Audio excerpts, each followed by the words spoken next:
కళ్యాణ్కి already ticket to finale వచ్చేసింది కాబట్టి ఈ వీక్ ఇమ్యూనిటీ టాస్క్ జరగబోతుంది. దీన్ని మనం టికెట్ టు ఫినాలే 2 అని పిలవచ్చేమో. అయితే ఈ టాస్క్ ఇందులో ఎవరు గెలవాలని మీరు కోరుకుంటున్నారు? Single question, single answer comment చేయండి. తనుజ గెలవాలి, సుమన్ గెలవాలి, భరణి గెలవాలి, సంజన గెలవాలి, ఇమాన్యుయల్ గెలవాలి, డీమన్ గెలవాలి. ఈ ఆరుగురిలో ఒక్కరి పేరు కామెంట్ చేయండి. ఎవరికి ఈ టికెట్ గెలిచే అర్హత ఉందని మీరు అనుకుంటారు? ఎవరు గెలుస్తారో పక్కన పెట్టండి, ఎవరికి గెలిచే అర్హత ఉందని మీరు అనుకుంటున్నారు కామెంట్ చేయండి. Last week ticket to finale పెట్టారు. ఒక గడిలో అట్లా పెట్టి వాటిలో ఒకటి కైవసం చేసుకోవడం, తర్వాత దాన్ని ఇంకొకళ్ళు కైవసం చేసుకోవడం చాలా బాగా వర్కౌట్ అయింది. టీఆర్పీ కూడా బాగా వచ్చింది. బేసిక్గా బిగ్ బాస్ అనేసరికి 2 విషయాలు బాగా చూస్తారప్ప. మూడోది తర్వాత అప్పుడప్పుడు చూస్తారు, బట్ ఫస్ట్ది గొడవలో అరుచుకోవడాలు.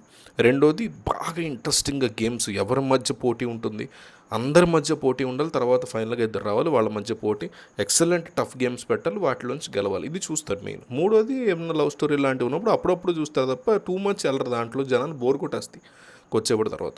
సో ఫస్ట్ది అయ్యే ఛాన్స్ తక్కువ.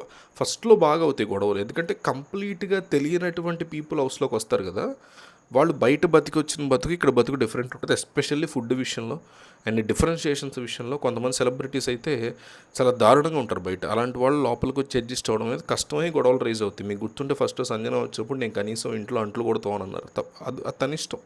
బట్ ఇక్కడికి వచ్చిన తర్వాత ఎవరైనా ఒకటి, బట్ తను కూడా ఏం కంప్లైంట్ చేయాలి, బాగానే తోమింది, బాగానే చేసుకుంది అంతా కూడా. బట్ చెప్తున్నా, సో బయట వేరేలా బతికి ఇక్కడికి వచ్చినప్పుడు వీళ్ళ మధ్య గొడవలు, ఇష్యూస్ క్రియేట్ అవుతాయి, ఎస్పెషల్లీ ఫుడ్ విషయంలో. కానీ ఈ సీజన్కి వచ్చేసరికి గొడవలు అనేవి రైజ్ అవ్వడానికి కష్టమైపోద్ది, ఎందుకంటే ఒకళ్ళు సపోర్ట్ లేకుండా కష్టం అవుతుంది. సో అందువల్ల పర్టికులర్గా ఒకళ్ళని టార్గెట్ చేసుకుంటూ వెళ్తే కూడా అది ఇబ్బంది అవుతుంది. మీరు అబ్జర్వ్ చేస్తే మన డబ్బులు ఈరోజు నేను రైట్ అంటే ఫర్ మండే నైట్ పెట్టినటువంటి ఆ డబ్బుల్ టాస్క్ మీరు అబ్జర్వ్ చేస్తే పెద్దగా ఏం గొడవలు ఎవరో అరుచుకోవాలి, ఎందుకంటే లాస్ట్కి వచ్చేసరికి అది తగ్గిపోతుంది. వాళ్ళ ఫోకస్ అంతా సైలెంట్గా ఉండాంలే, గొడవలు పడకూడదు మనం అనే ఒక మోడ్లోకి వచ్చేస్తారు. అట్లా వచ్చేసారు. ఈ మధ్య కాస్త అరిచే తనుజ కూడా సైలెంట్ అయిపోయింది. సో అందుకని ఏంటంటే మొన్న వర్కౌట్ అయింది ఈ గేమ్స్ టాస్క్. మొత్తం వీక్ అంతా కూడా టికెట్ ఫినాలే కోసం కష్టపడి ఆడించినటువంటి అన్ని టాస్కులు జనం ఇంట్రెస్టింగ్గా చూసారు. ఒక్క రోజులో 3 టాస్కులు ఆడేశారు. విపరీతంగా పెరిగింది టీఆర్పీ. అంటే మంచి పొజిషన్ యావరేజ్ మెయింటైన్ చేస్తూ వెళ్ళింది. సో వీక్ అంతా మంచి టీఆర్పీ ఉండడం జనరల్గా జరగదు. అట్లాంటిది జరిగేసరికి ఈ వీక్ కూడా టికెట్ టు ఫినాలే 2 లేదా ఇమ్యూనిటీ టాస్క్ అని ఒకటి పర్ఫెక్ట్గా ప్లాన్ చేస్తున్నారు. అందులో మళ్ళీ ఇమాన్యుయల్కి, డీమన్కి, కళ్యాణ్కి భరణికి ఎక్కువ ఛాన్స్ ఉండే, ఎందుకంటే కళ్యాణ్ ఆల్రెడీ టికెట్ ఫినాల్ ఉన్నాడు.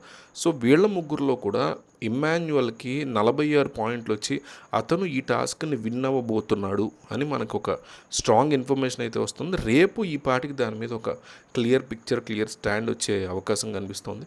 సో మరి కన్ఫర్మ్ అయితే కాదు. సో టికెట్ టు ఫినాలే 2 ఉంటే ఎవరు దానికి అర్హులు?